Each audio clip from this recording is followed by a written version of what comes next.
My name is Emma. I'm 28 years old and I live in a quiet corner of Chicago called Lincoln Park. The streets here are lined with tall trees, small coffee shops, and neighbors who smile when they pass by. To anyone looking from the outside, my life probably seems perfect. I have a caring husband, a comfortable apartment, and a steady job at a bookstore. But what people don't see is the weight I carry inside. Every morning, I wake up with a heavy heart. A year ago, I made a choice that changed everything. I married a man named Leo.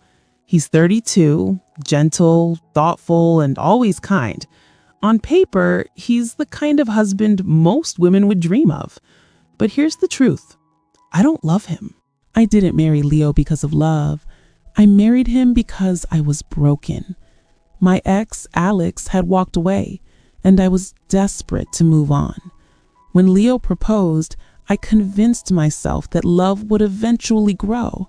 But days turned into months, and the feelings never came. Leo tries so hard. He brings me flowers every Friday. He cooks when I'm tired. He slips little notes into my lunch bag and calls me his sunshine. And yet, while he's pouring his heart into us, I feel emptier with every passing day. One night on the balcony, under a sky full of stars, he looked at me and said, "Emma, I know you don't love me yet, but I believe you will. I'll wait. My love is strong enough for both of us." His words nearly broke me. He was filled with so much hope, while I was drowning in silence. I smiled when I didn't want to. I whispered thank you when I felt nothing. I lived each day as if I were acting in a play that wasn't mine. My mother once told me that love could grow with time, that marriage was about kindness and patience. I tried to believe her.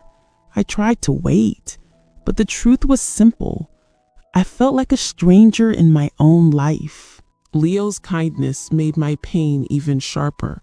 Every thoughtful dinner, every candle at night, every walk by the old oak tree where he proposed, each moment reminded me of how much I was pretending. And then one day, he asked me something that froze me inside. "Emma, do you want to have a baby?" My heart stopped. The idea of raising a child in a love that wasn't real terrified me. I whispered, "I'm not ready." He nodded, quietly hurt, and didn't push me. His gentleness only deepened my guilt. Nights became heavier. I wrote in my journal, "Leo is a good man, but I cannot be the wife he deserves." Sometimes I even packed a small bag, ready to leave, but when I saw him sleeping peacefully, I couldn't do it. I put the bag down and cried quietly on the floor. Finally, one evening, I gathered the courage to speak. My hands were trembling. I looked at him and said, "Leo, you are a good man, but I don't love you. I never did. I married you because I was hurting." He didn't shout. He didn't blame me. He just looked at me with quiet eyes and said, "I knew, Emma. I saw it in your eyes. I just didn't want to believe it." His calm broke me more than anger ever could. Even in that moment, he was kind. The silence that followed was heavy but honest. For the first time in months, I could finally breathe. A few weeks later, I moved out. My best friend offered me her guest room, and I carried only a few bags with me. As I walked away, Leo said, "I don't regret loving you, Emma. Take care of yourself." His words stayed with me. At first, the loneliness was crushing. I cried, I doubted myself, and I wondered if I was selfish. But slowly, little by little, I started to find myself again. I joined a writing class. I poured my heart into stories and began to see life differently. One evening, I wrote a line in my notebook. "I lost love before I ever found it, but now I am finding myself." That's when I realized sometimes the bravest thing we can do is be honest. not just with others, but with ourselves. Today, I live alone in a small studio. It's not perfect, but it's mine.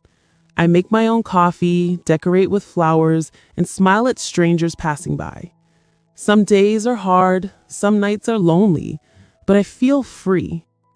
Leo still crosses my mind, and I truly hope he finds someone who loves him the way he deserves. As for me, I'm learning to love myself first. So, if you're listening to this and carrying a silent weight in your heart, I want you to know you're not alone. Mistakes don't define you. You can start again.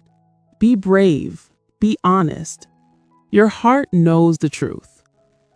Thank you for being here with me, for hearing my story. If these words touched you, please leave a comment and let me know where you're listening from. It means more than you know. Don't forget to like and share this video. More real and emotional stories are coming soon.